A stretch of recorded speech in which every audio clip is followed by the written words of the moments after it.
Now we can hear you, sir. Okay. Now I was just saying was trying to switch off my phone so that I don't really waste much of your time, since I've got a bit of a time pressure on my side. I see we are already at almost 20 past 5, and by 10 to I need to exit. I've got a meeting with the human settlement starting at 6 o'clock. So you forgive me. I hope next time I will stay longer than what I've been allocated. That should be fine. I suppose you can hit it. More than anything, I think because of the pressure of time, make yourself comfortable. If you want to show the presentation, that should be great. You can just share it quickly. Okay. But it's great to have you nonetheless.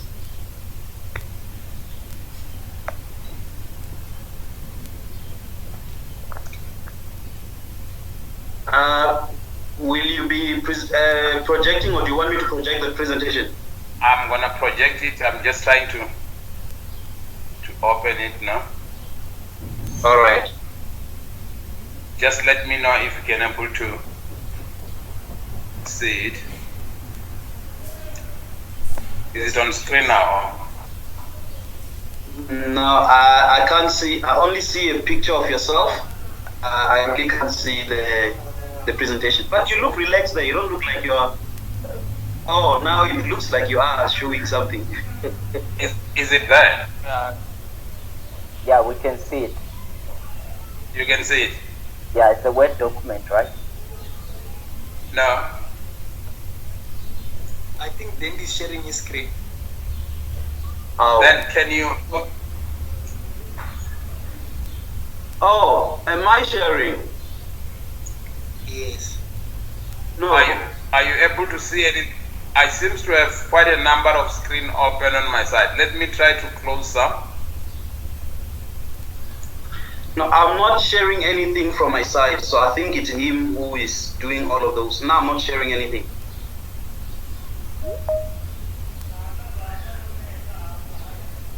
I am the one trying to share on my side. Can you see anything? No, it's out now. Try again. The economics of property. Now we can see. Okay. Is everyone good? Yes, something is coming. Thank you. Okay. I'll try to run a bit fast because there's only one particular part that I'm more interested on, which is the market condition. Otherwise, I don't want to just rush straight to the market condition without first highlighting some of the issues that I felt are quite important in understanding the cost of development or cost that affects development in the property development, which I'm sure some of you are quite vested in issues, but my focus is basically on the market condition, which will be the focus of the presentation today. Maybe other day we can able to tackle any other topic amongst these factors that I've just indicated here, which are basically the issues of nature of the site, location. I'm sure all of you, in fact, let me just start from the beginning. From the value of money, that when you are looking at investing in property, obviously you don't want to just dump your money where you will not able to get much of a return. You would want to at least optimize the money that you might have when you are identifying property investment. You over-invest and you don't really get return for the amount of money that you might have invested in the property. Time consideration, how long will it take for you to develop whatever the project that you are developing for your client? Because of course, and the longer you take, the more likely that you are not going to get what you are intending to get over time. And the nature of a project, the choice of an architect. I mean, you have got Dany as an architect. How does your product look like? Because look and feel is quite important in this game. If you develop anything that will not really be appetizing from outside, you are likely also not to attract the right kind of a client, or you will not really have enough buy-in into your product. The function of the building, how functional is your building, or how practical your buildings is. Remember, the government also, in certain instances, expect you to consider people with disability, especially if you are going to develop what we call office space, where you need to consider people with disabilities. Those are some of the issues that you need to really consider along the way when you are doing the property development. Therefore, the functionality of your building. Cost of the design is also quite important, which also affect how much are you going to make in terms of the profit margin. Because if your cost of design is in such a way that whatever the budget you have, you are not gonna manage to complete the project as a result of cost overrun. Choice of material. Now we have got quite a number of choices that we can build from, especially when you are considering the fact that you now have buildings that have to be energy efficient. Therefore, these are some of the aspects that you need to really juggle around. What are the choice of material that I'm going to use in order to optimize the whatever the intention may be of the building that you are going to build? Because of late you also find that you got quite a number of options that you can really choose from, and government is also encouraging this kind of using alternative material when you are doing your development, so that you can at least meet some of the challenges that are currently facing government, such as energy efficiency and so on. Other aspect that I wanted to share with you is around the issues of location, which is quite important, because this really talks to the kind of the rent that you are going to get based on the location where your property is, or the kind of a price that you are going to charge if you are going to sell your property. So location is quite important, and physical condition of the area. Some of you might be well aware that areas such as Pretoria, or in fact, let me not say only Pretoria, mostly the East Rand, they have got challenges with dolomite, and also the West Rand, they also have challenges with dolomite, which is quite important that you need to understand the geotech of the area where you are going to do your development.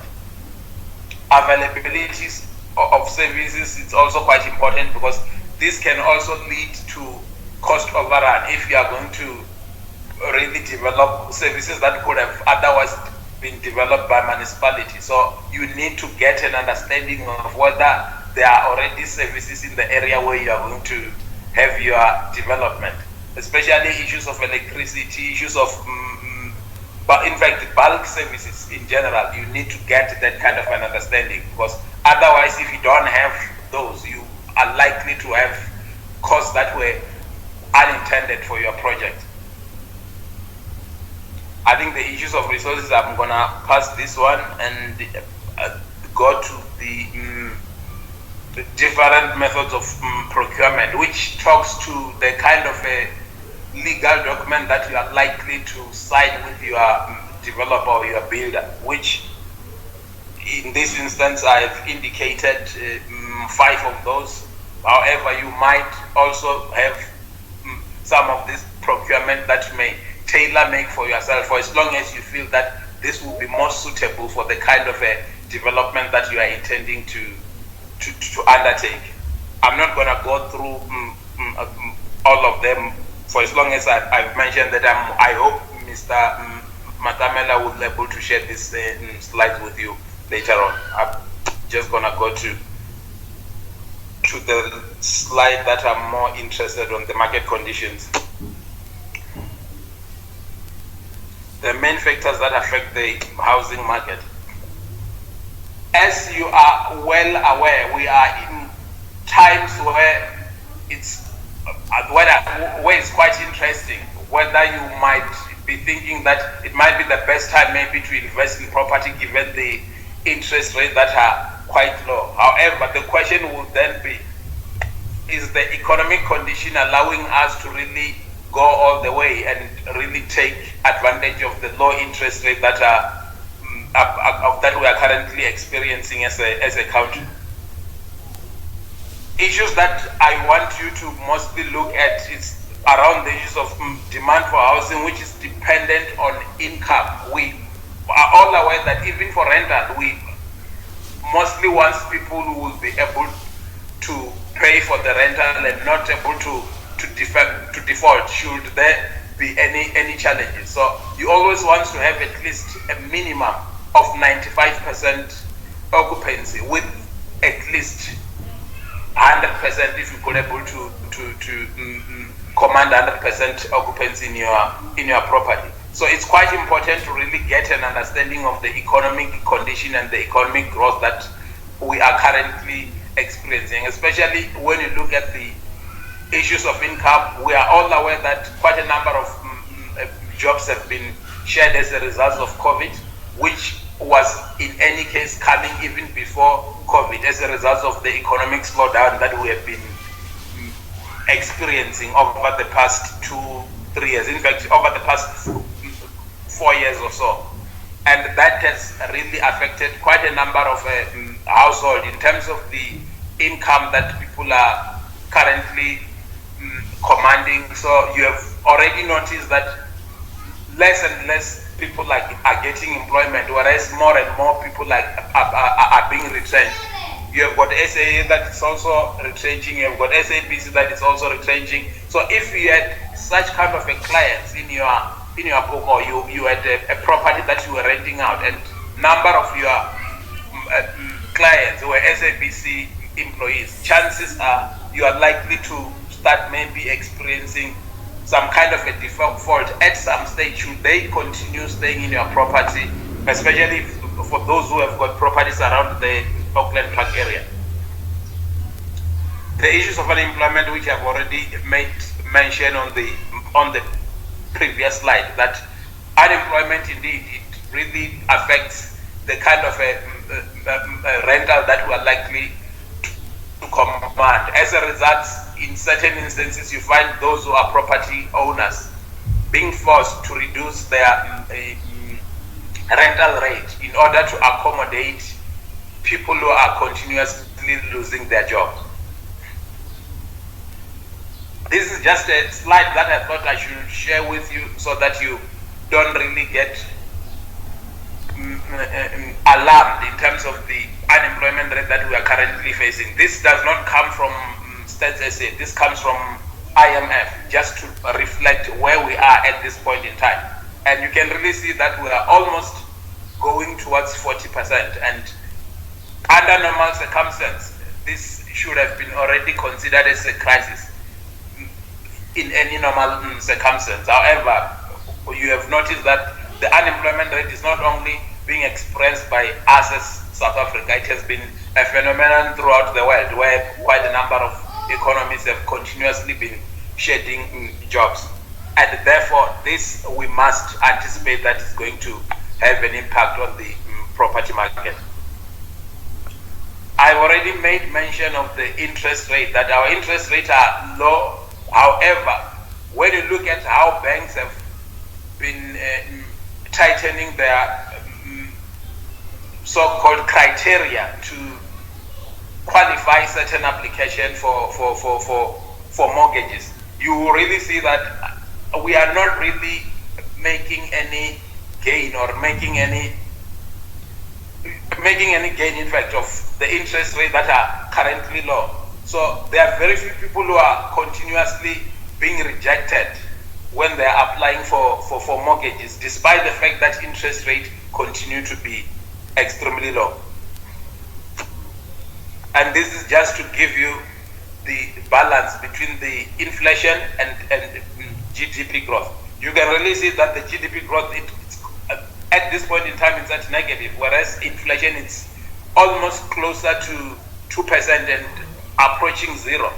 So this talks to the fact that if you continuously have the economic growth that it's continuously underperforming, while your inflation rate is continuously approaching zero, and also unemployment rate that is continuously on an upward scale, you are more than assured that you will not ever be able to experience any kind of a certainty that the property market is likely to stabilize anytime soon, until such time we start seeing the GDP growth rate starting to turn up and then be on a positive.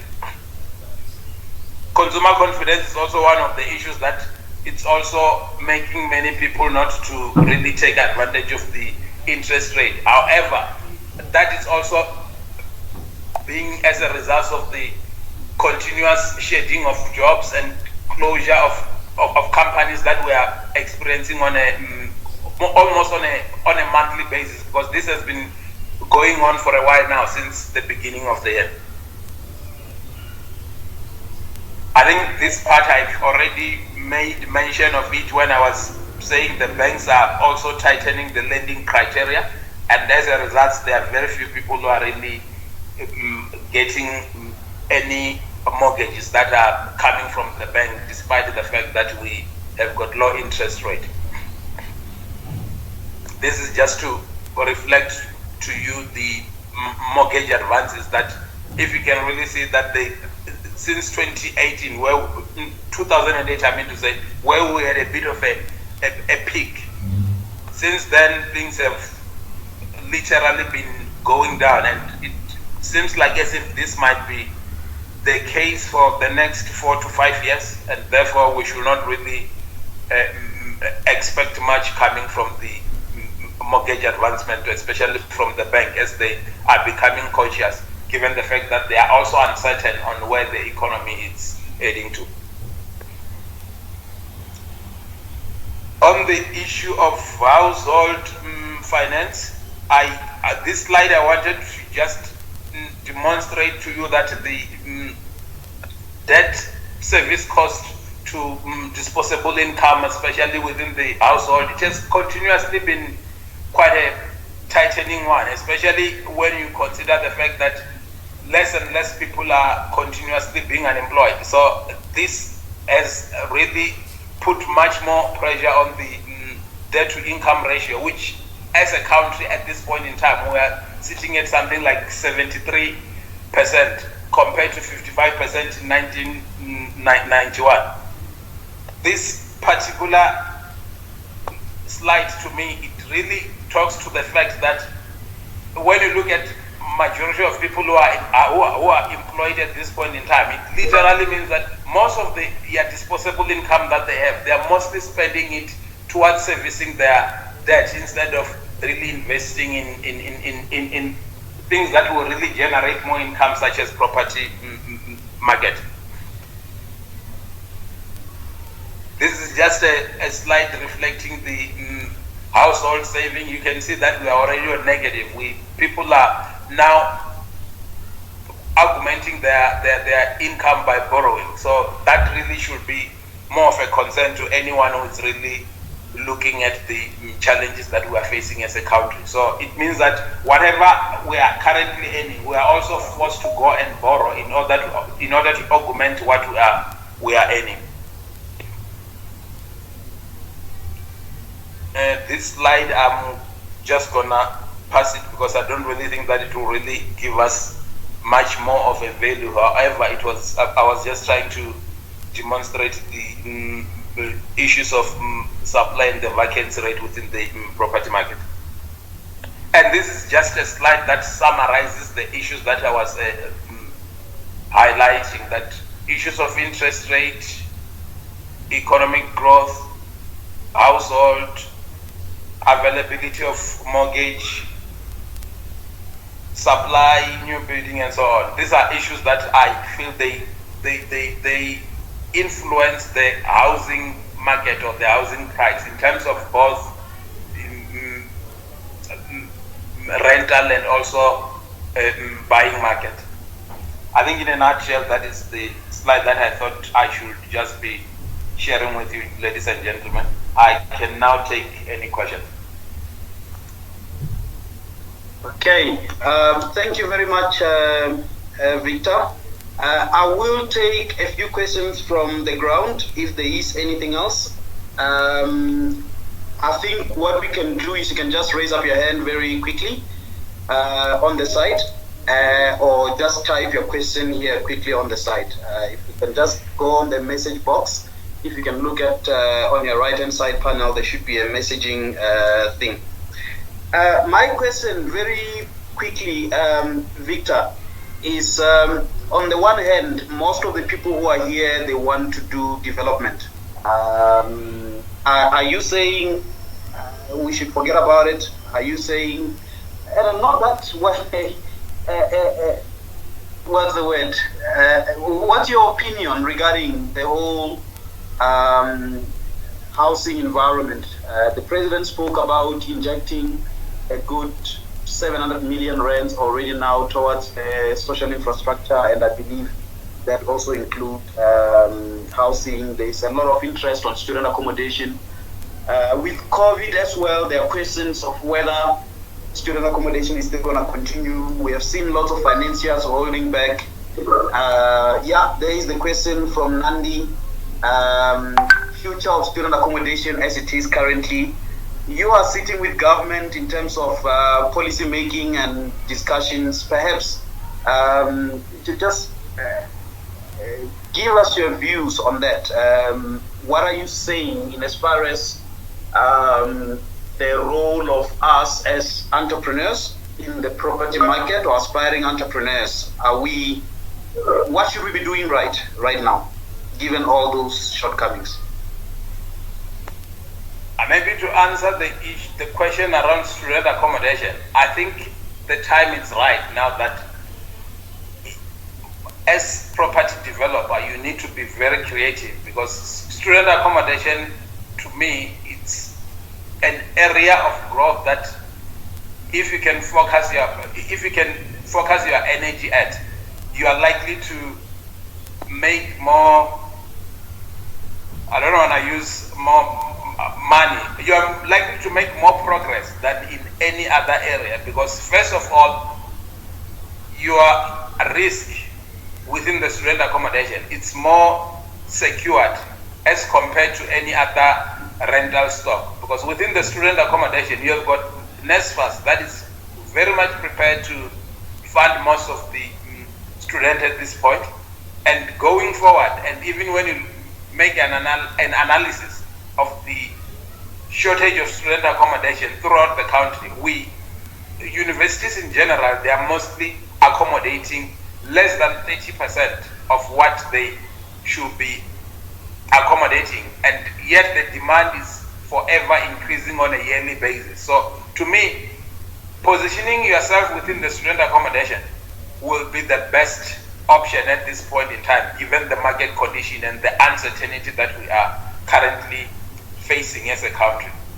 Whereas when it comes to any other areas of development, I will say one needs to be very cautious, and one needs to also be not skeptical per se. You need to identify the right place, because there will always be a demand. People are forever looking for something that is affordable and something that is more appealing. It's no longer just about accommodation. Some people are also looking at look and feel. What is it that I see when I see a particular property?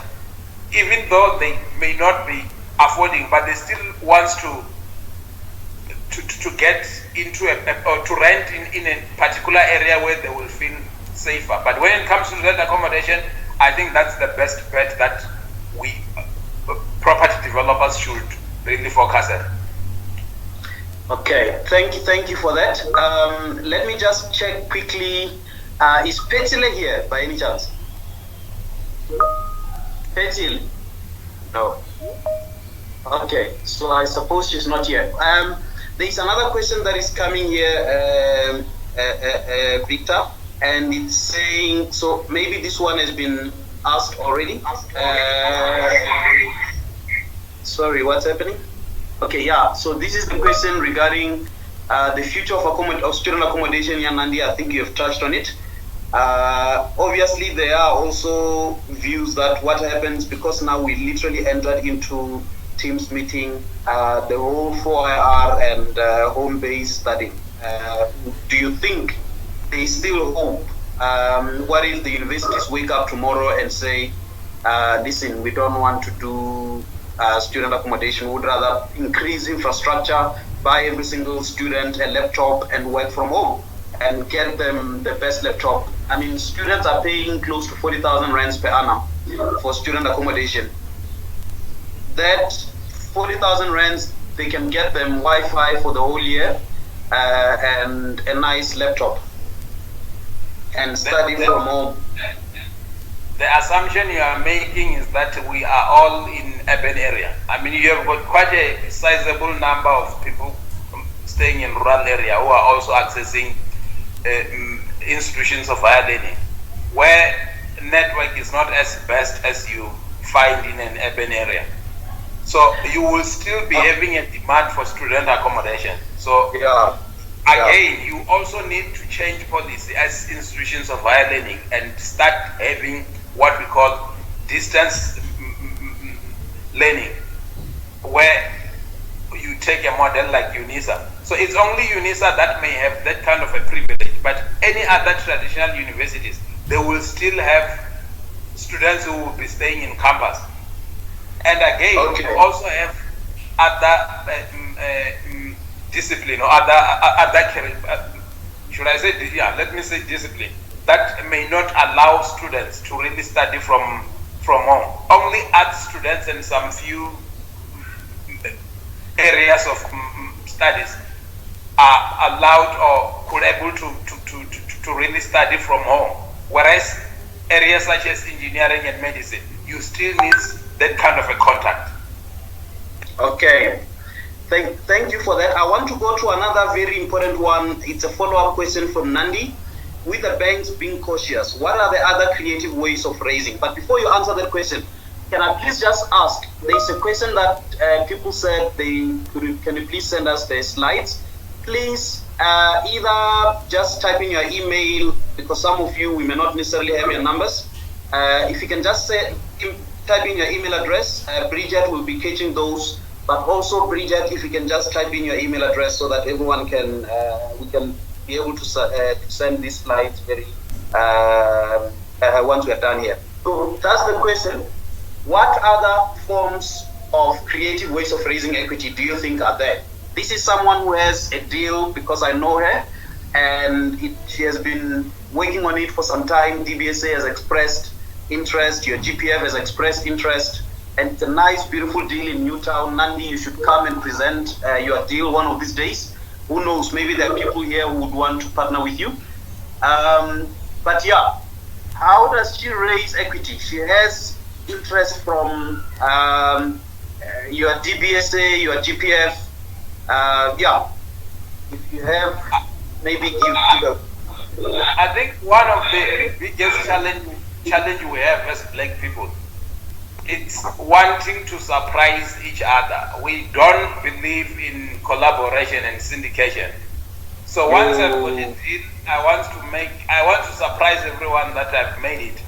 And we forget that one finger will not ever be able to pick up anything. You need a number of fingers for you to really balance something. So if you have got a particular deal that you feel that on your own you cannot able to sorry, I just want to put on the power.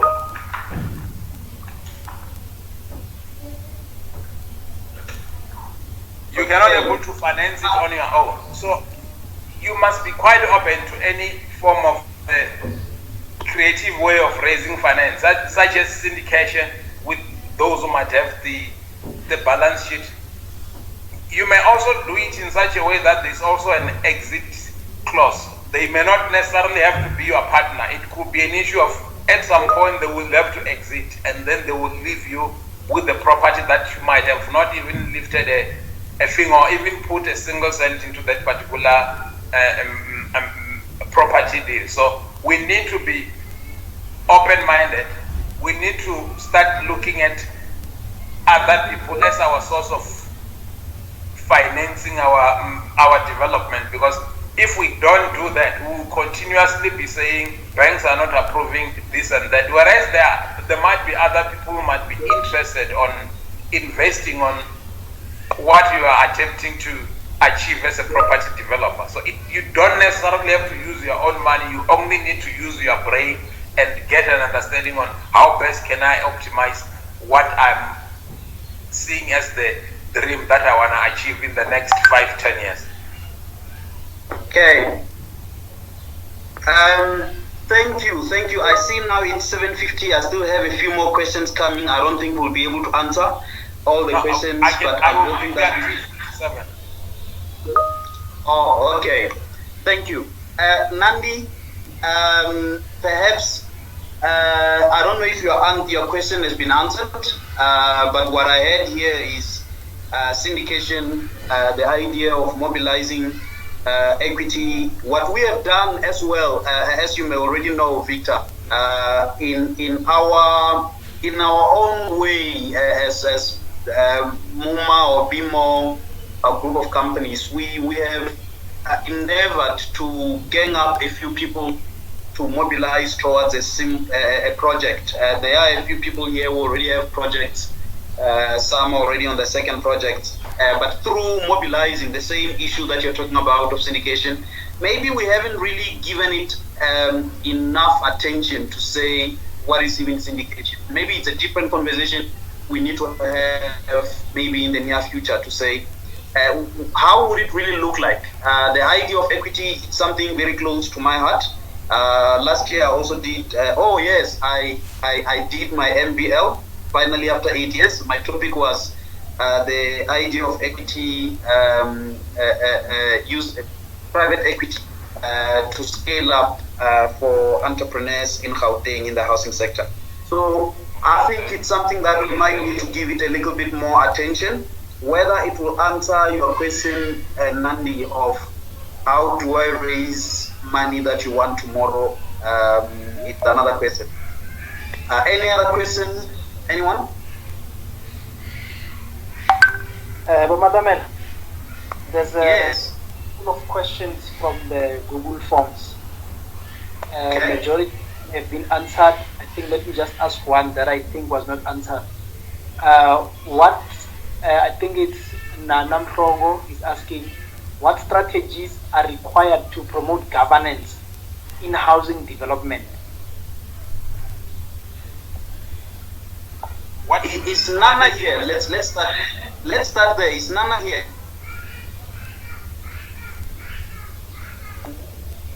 How's Nana? Is she here? How's Nana? Yeah, but it's good to. I don't see her here. I wish she was here. It would have been great. She was some of the people who groomed me when I was a young CEO at GS City Housing. She was the board member there, and she's very actively involved with Council of Built Environment. So I thought she was here. But anyway, please, Doc, there is a question. I don't know if you got it. I did not get the question, so I wanted you to repeat for me. The question Mrs. is, Stolle? what strategies are required to promote governance in housing development? I think what is more important when you are within the space of housing development, especially when you are looking at the governance side of it. First of all, as a project owner, you need to also separate yourself from most of the activities. You need to allow project manager to be a project manager. You need to allow architecture to be an architect. You need to allow engineers to be engineers, even though you might have your own understanding of those areas. So allow yourself to be given the final product and allow yourself to at least follow all the processes and advice that you are being given, especially by those that you are paying at the end of the day, because it doesn't really make sense that, as Mr. Matamela, he's an architect and he start arguing with his architect if he has outsourced the architecture part of the project. So allow everything to run in terms of the governance that we had agreed upon before the project commenced. So in that way, you will even able to hold people accountable whenever things are going wrong. Whereas if you don't do that, you will then be in a position to be forced to start cutting corners, which your financier, especially if you are being financed elsewhere, may not be really be pleased with such kind of activity. So that's how I will answer that question, given my experience at GPF, where such kind of a governance was followed to the T. Because even though some of the guys were experts in their area, especially engineers, they allowed other experts to really take over and then only get the final product at an agreed point in terms of the project plan. Okay. Thank you. One last question that I want to ask you, and I will ask for your closing remarks. What does it mean to be a serious student? And in your view, what were your worst nightmares being mentoring me? Frankly speaking, mentoring you was the easiest thing to do, because you had a passion on what you wanted and you have that hunger of success. You have never been someone who wanted to be spoon-fed. You are forever curious on anything that you don't understand, and that to me, it makes the job of a mentor much more easier, because you have got someone who's also prepared to give you some inputs and run some ideas with you, and in that way you also start identifying your own blind spot as a mentor. So to me, I will say it was a blessing in disguise. I will say you came at the right time, and I also learned quite a lot from you. So you should not see it as if I was a mentor. I will call it was a brotherhood more than a mentorship. Thank you kindly for that. Any last words before you hit the ground? All that I can say is there's money to be made in property development. What you mostly need to look at, identify all the risks before you get into any particular project, as you can also lose quite a lot of money. So it's quite important to really identify your target market, the area where you are going to develop your property, and the kind of a team that you are going to work with, because it does not help you to really pump 20, 50 or 100 million rand in a project that is going to fail. So you need to really check all the risk. Once you are satisfied with all the risk, then the sky is the limit. Thank you, ladies and gentlemen. This is Dr. Victor Mphigalale, a man who contributed a great deal. If you can help me, just appreciate and give me a big hand of applause. Dr. Mphigalale, you are too kind. Thank you very much for joining us, and we look forward to more constructive deliberations on this matter. And we are hoping that today probably was igniting someone. So thank you. If you can help me, just appreciate Dr. Mphigalale, ladies and gentlemen. Thank you. Good luck, gentlemen and ladies. Thank you. Ladies and gentlemen, perhaps if we can allow Victor to leave, I would want us to perhaps engage a little more outside this. I want to give him the opportunity to attend to his other meetings. I was hoping that we could take all the questions and all of that. But I think if there are any other questions that we won't be able to answer, I'm hoping that I should still be able to submit those to him, and we will be able to get back to you.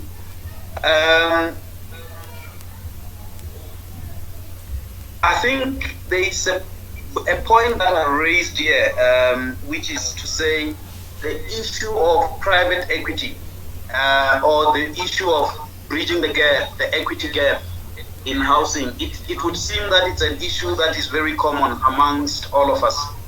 But perhaps the best way to do this is, I would like to ask, maybe just to open up the podium and allow maybe a few people to raise, what would you say are your greatest challenges? Whether in identifying an opportunity, or is it raising funds, or is it finding a team of professionals, is it putting it together? I'm hoping that out of this, we would be able to get maybe the right people in the future to come and answer different questions, different aspects, and all of that. So if you have anything, raise up your hand, messaging box very quickly, and then take it from there. Is it all right?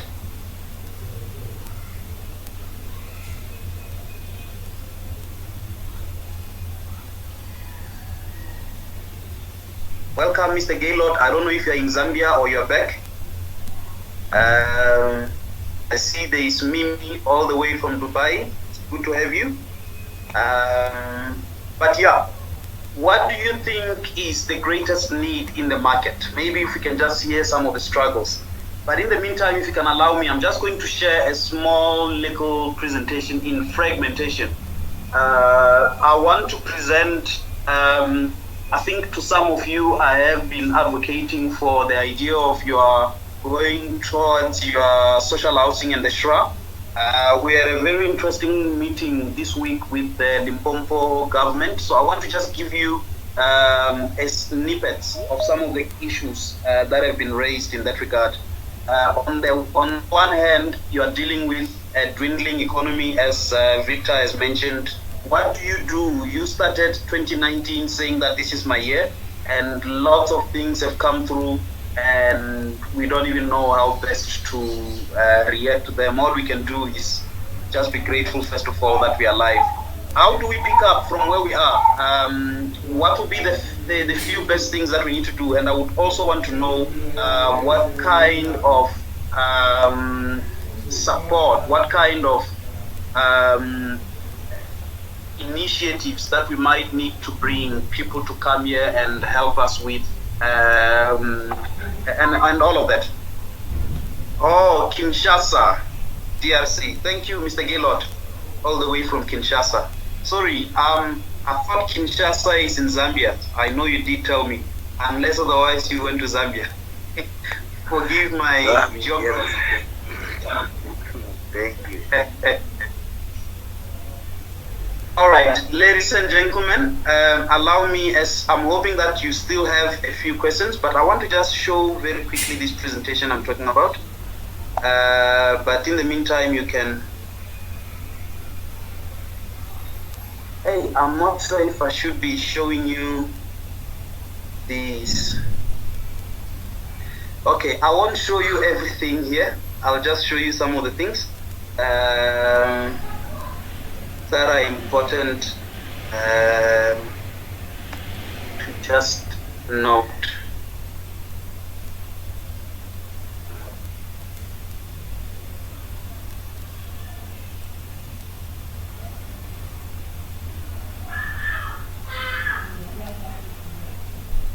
Can you guys see my screen by any chance? Not yet. No. No. Ever. Okay.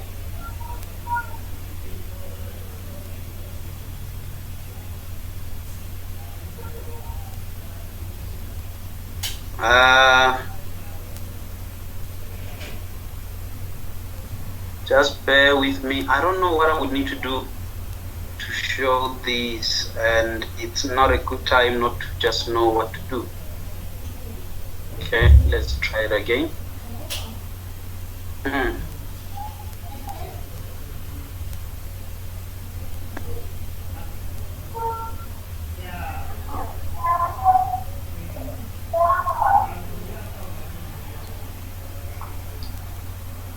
You can see my screen now.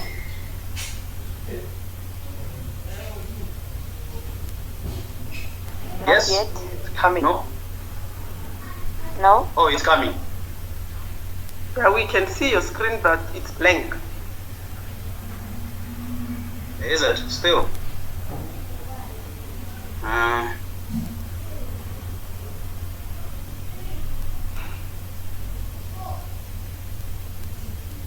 Yes. Yes. Any better now? Yes. The presentation was. I don't know what you're.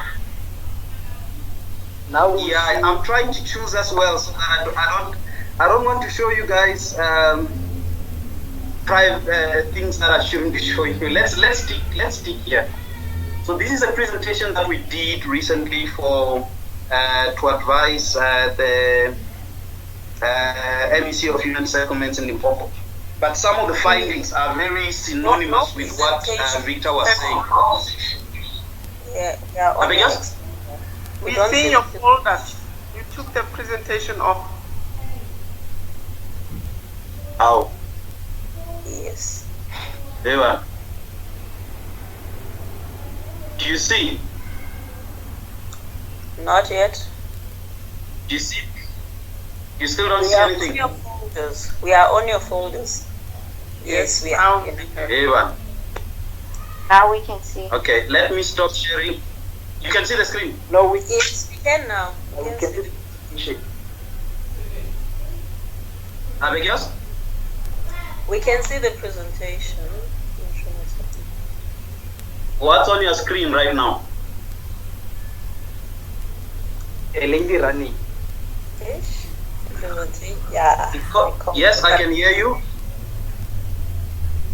Do you see economic restructuring? Yes, we can. Yes. Okay. So this is a presentation that we put together quickly just recently, and a lot of things have happened since then. So I'm just going to take you through the more important things, because on the one hand, it's easier to only see the gloom of what's happening in the market, and we can all succumb to that and say, hey, there is no money, the government is shifting and bringing out, yeah. So one of the findings, so we went through a lot of process trying to research to find out what is the real effect of COVID, particularly in the delivery of housing, not just we started internationally, for instance, nationally, what does it mean? There are provinces, for instance, where a lot of initiatives have been made or have been done to try and increase the appetite for housing delivery, to ignite private to come and invest. But firstly, this is what happened after COVID. The immediate thing that happened was people the government put a hold all across the world. They put a hold on what's the word? Evicting people on mortgage bond, and UIF came in here in this country and all of that. But in short, what we learned was that at least the construction sector, which is where the housing market falls under, worldwide has shrunk by at least 40%. What that means is we may not be able to see much of the yellow machines that we would see rising in the skyscrapers of Sandton, and let alone in our CBDs or in our townships and all of that, unless otherwise we the people can rise and come up with more creative ways to deal with this issue of housing. Safe to say that the government has started igniting a few programs, and I will talk to some of those very quickly. This is what happened in the short run. Most of us were not paying for our mortgage bonds, unless otherwise you have not been paying before they said those could be frozen. So we will really feel the effect of COVID, I believe, as a country in now in these 2 months going to next year? Because back then we cushioned from a few things. Now the UIF saga is stopping in as far as small businesses are concerned. If you were told not to pay your rent back then, the banks are now starting to knock. The budgets that have been allocated to different departments have now been requested in order to combat this COVID pandemic. We know that a lot has been done by government and all of that.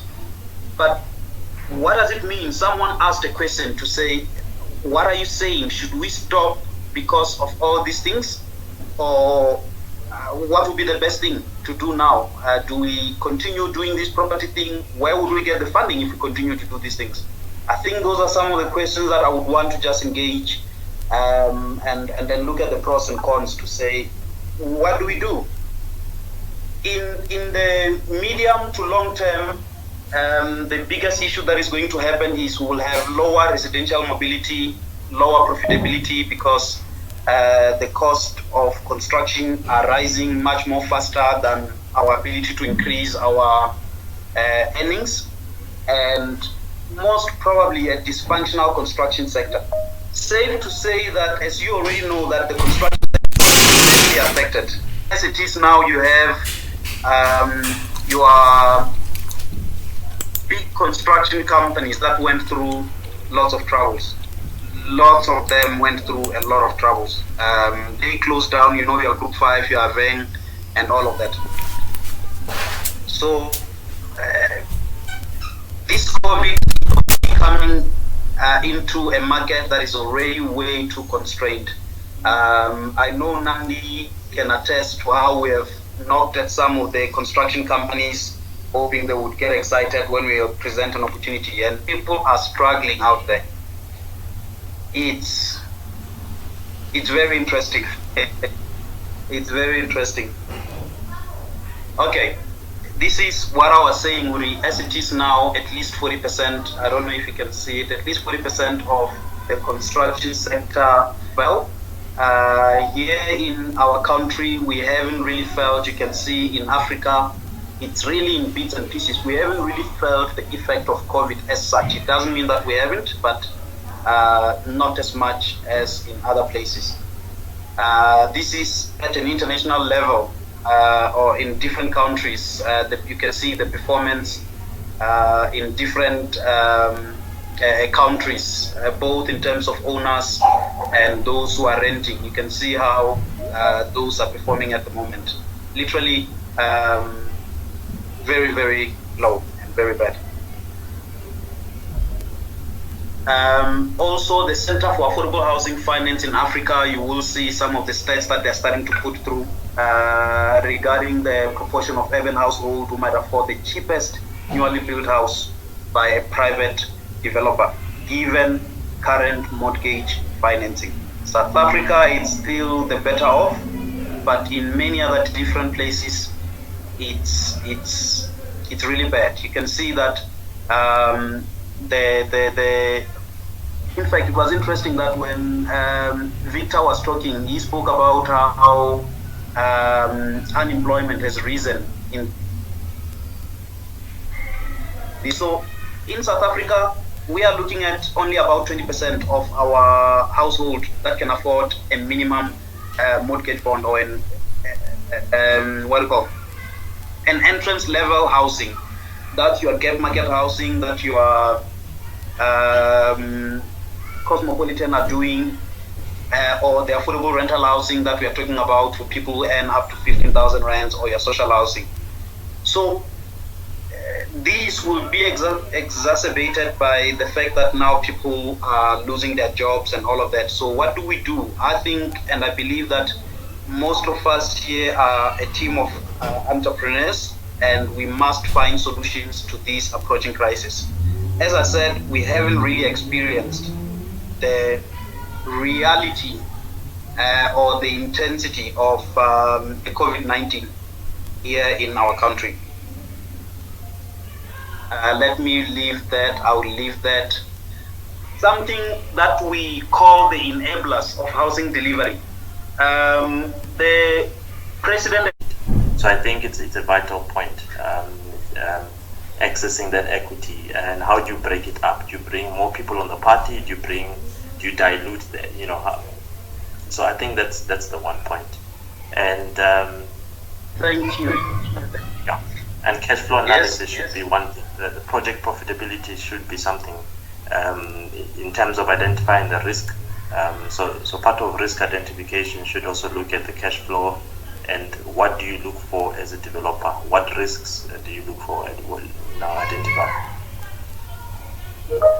Okay, thank you. So what I'll pick up here, you mentioned the second part. The other ones is the issue of equity, balance sheet, pros and cons. Usually when the banks want to fund, they fund on the basis of balance sheet, what have you done before and all of that. But also there are issues of project feasibility. It would be great to just spend a session just to look at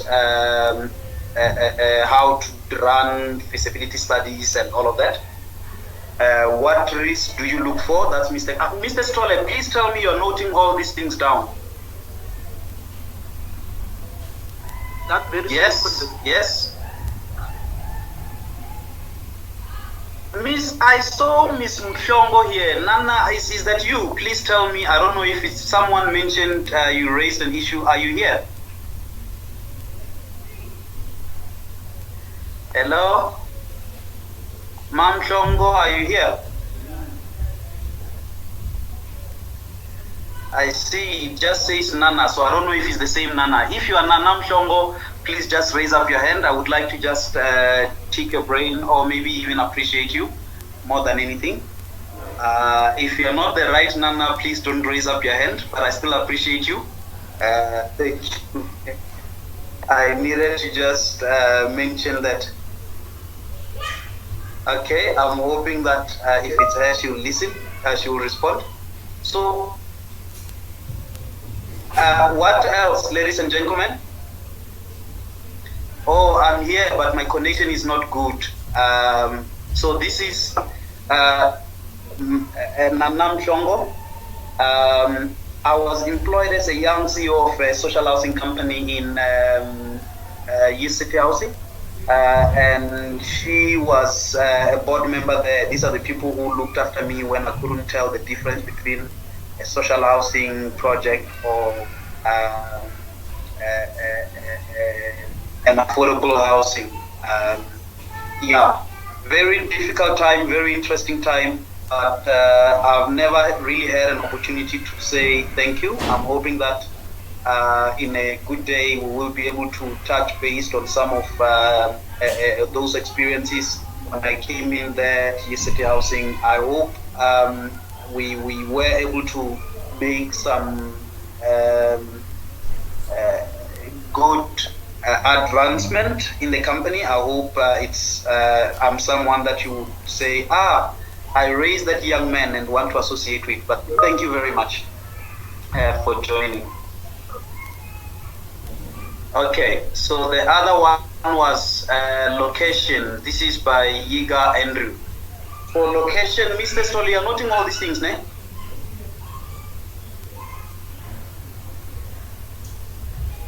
There was another one, Alex, financing for people with projects that are classified as non-disadvantaged, non-South Africans before 1994. So this is dealing with issues of BEE, ne? Alex? HDI. Yes, sir.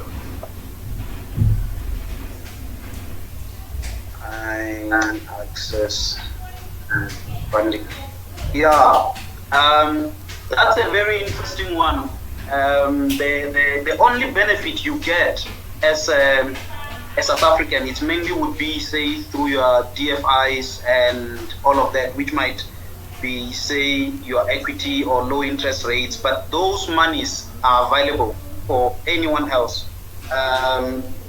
Whether you are non-South African, you are white, it's just that you may not necessarily benefit from the preferential procurement policies. For instance, they may not give you favorable outcomes, but they still need houses. regardless of who is providing the houses. Also, it's also an opportunity to partner with people who have, and not in a fronting way, but really to partner with people who are doing people who are previously disadvantaged, just so that you can afford yourself some of those opportunities, but in a really honest, beneficial way. But let's note that as well as a point. What are some of the institutions that you think we should be bringing on board? Maybe there are people that you have heard. I would just want to mention to list some of those very, very, very quickly here. Either it's institutions, we will look into issues of equity, maybe list some, but if you might find that you know some that we are not necessarily part of this, or that we may not know. What are some of the institutions or people you would like us to bring, perhaps just to talk about these things?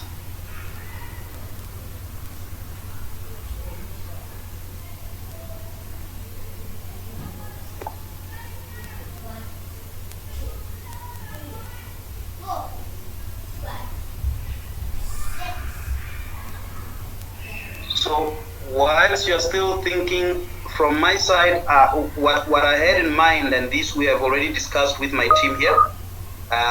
Okay, I see DBSA if possible. Yes, it is possible. They can only say no. We will invite them. Thank you. What do you think about maybe making the next one that we have either next week, Thursday, or the other Thursday after this essay closure? We invite a team of professionals. I believe some of the biggest challenge that we face is accessing the professionals. So would it be a good move if I invite a team of professionals? Okay, I see the SHRA and DBSA, that's Loretta, thank you, noted. Okay, DBSA is trending, I see. And also, if we don't get them, we will still be able to invite you to their platforms, because we can't guarantee that we will get them. But I'm sure we are quite involved in both these institutions that you've just mentioned. We can only ask. But I know that almost all these people, they have their own platforms where they do these kind of things. Okay? The SHRA and the DBSA.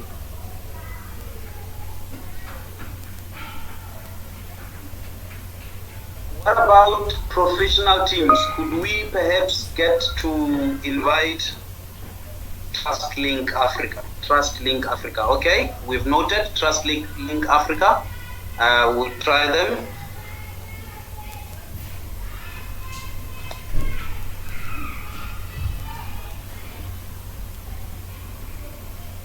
So the idea for either next week, we will advise whether next week we just bring a team of professionals.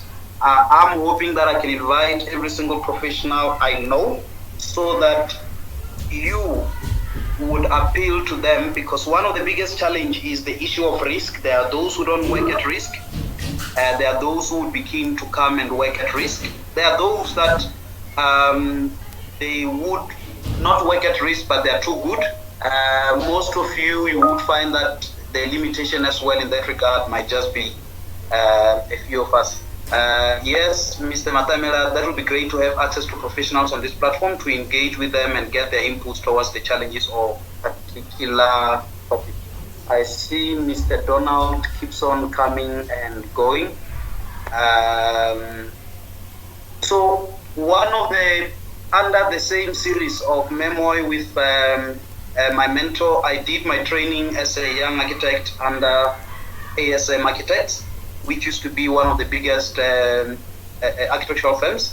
I have invited Martin Zumara, who was the CEO, the partner there in the company. and he has been my mentor ever since I left the business, and we're still very close. I'm hoping to get him. We are also talking to SACAP, South African Council of Professional Architects, because really architects are in the lead in this regard. So I don't know if we will find someone available for the next session, which will either be this Thursday or the Thursday after that. So if you can allow us to just work on that, but I know that Martin has already agreed to come, just to talk about the concept of value creation, and I am going to invite every single professional in our system, in our database, and all of that, whether it's engineers, whether it's architects, whether it's QSs. My idea is really to charge them, to say, look, here are people who only for them have managed to raise 900 million rands. That's close to 90 million rands in professional fees. All it requires is a little bit of patience, a little bit of hand holding, and help them, partner with them, do all sorts of things. I'm hoping that would open a whole lot of different conversations. For the next invite professional team members.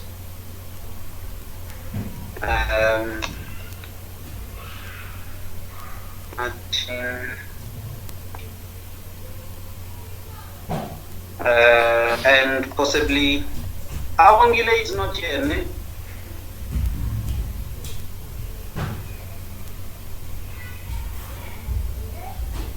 So for either next week or very soon, or the other week, we could have this, but I think we'll communicate that tomorrow to say, are we having it next week or not?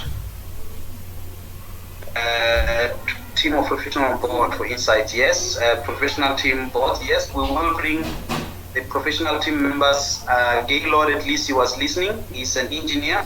We have worked with him in a few projects, but there are a few. So in other words, I want to decentralize the dependency on saying MUMA, we want plans, MUMA, and really decentralize, share the information, the feasibilities that we know, all our the know-hows we are willing to share with them, as long as they are willing to handhold you throughout.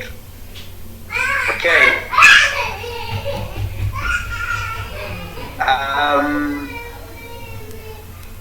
I think that should be it for now. I don't know if there's anything else anyone would like to say. We haven't talked about I think what we'll do more than anything is we are going to program some of these and see who we get first, whether we get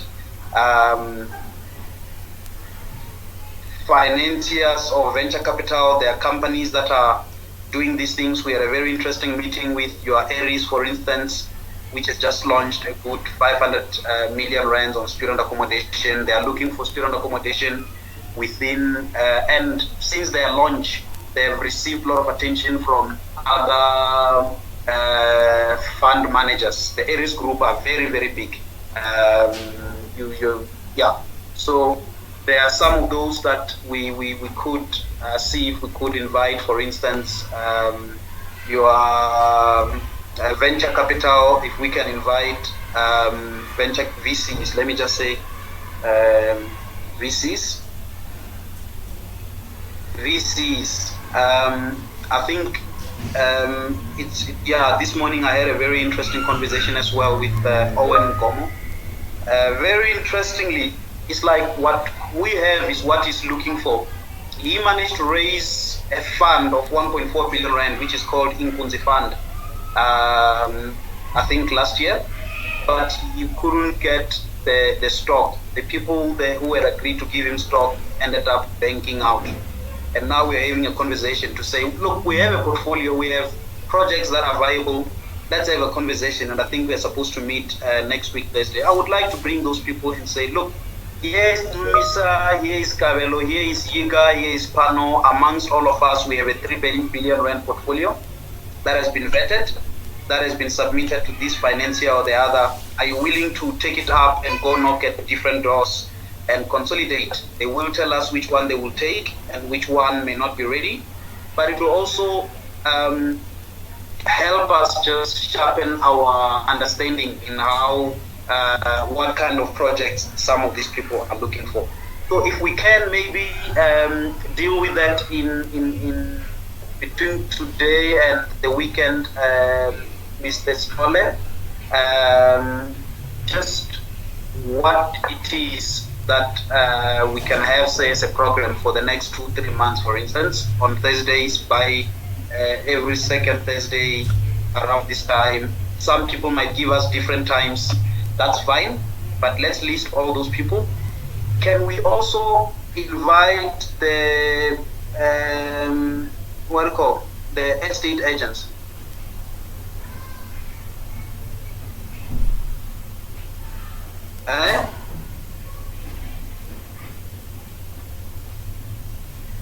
Estate agents, if we can do that, I think it might be very useful. So I don't know if by now I'm talking to myself, but I can imagine it has been 2 hours. I don't want to bore you any further, ladies and gentlemen. I don't know if there's anything else. I'll take just maybe for 5 seconds. Anyone else wants to say, add or subtract anything else? I see my hand is up. I've been talking. I don't know how I raised the hand up. Any closing remarks? Anyone? Question?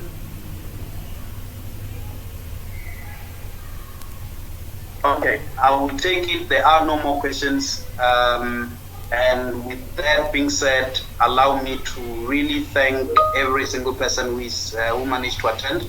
I look forward to having all of us at least in another 2-3 years. Come 2023, I would like to see at least everyone here, because you represent the many people who didn't bother coming here. At least having minimum 100 million rands worth of portfolio, and if we can just give ourselves a big hand of applause for that. And thank you very much, and we look forward to further engagements. You can encourage me and clap, guys. Come on.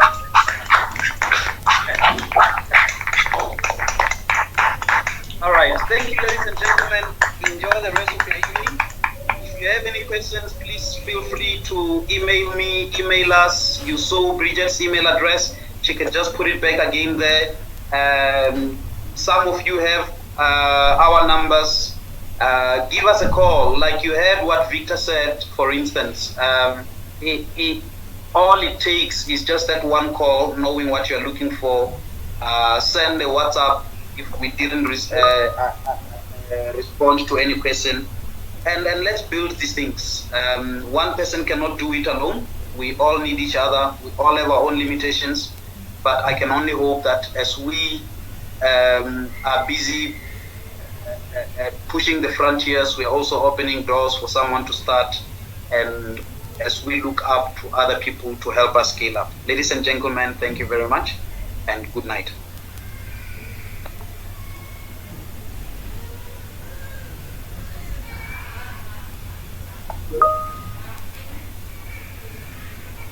Thank you very much.